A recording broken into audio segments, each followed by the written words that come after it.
I'd like to explain schema theory briefly for you. Made popular by a reading researcher named Richard Anderson back in the early 80s. Schema theory is the idea that you have greater understanding of the text that you're reading if you have two different kinds of knowledge. And those two different kinds of knowledge are knowledge of the world and knowledge of print. And let me explain each of those. Knowledge of the world is really everything you know about everything.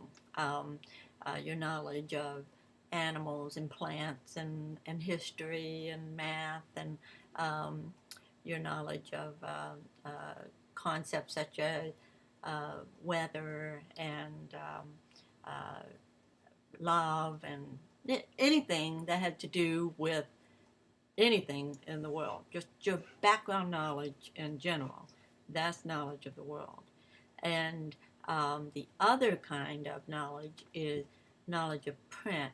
And that can be your understanding of letters and the sounds that they make, that small, that discrete, all the way up to how well do you navigate and interpret large pieces of text, such as trying to make an inference of a piece of text that an author has written and hasn't given you all the detail.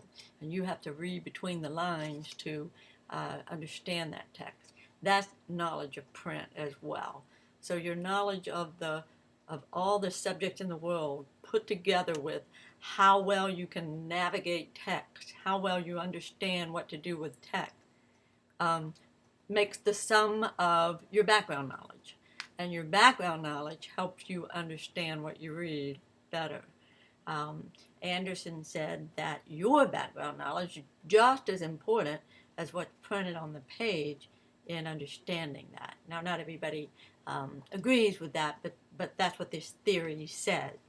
This theory indicates that you have to bring something to the page with you. There has to be something in your brain up there in order to fully understand what the author is trying to say. Let's say, for example, you needed to tackle this book, World Cultures and Geography.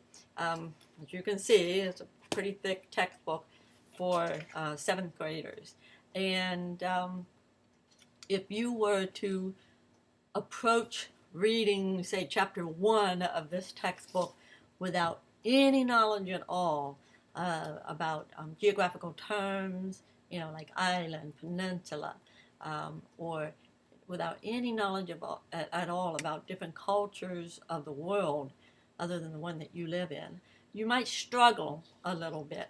You might have to fall back on things such as, looking up words in the glossary, or asking your teacher for help, or depending more on use of graphic organizers from your teacher and that kind of thing.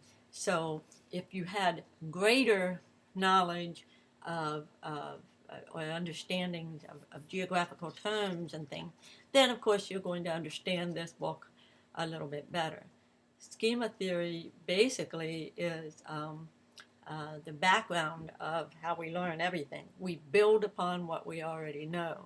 So we have pre-existing knowledge. It's already up there in our brain. We open a book. We sit down to read something on the computer screen and on a website or what have you. Any kind of text that we sit down to read is understood better if we have greater background knowledge. That's schema theory.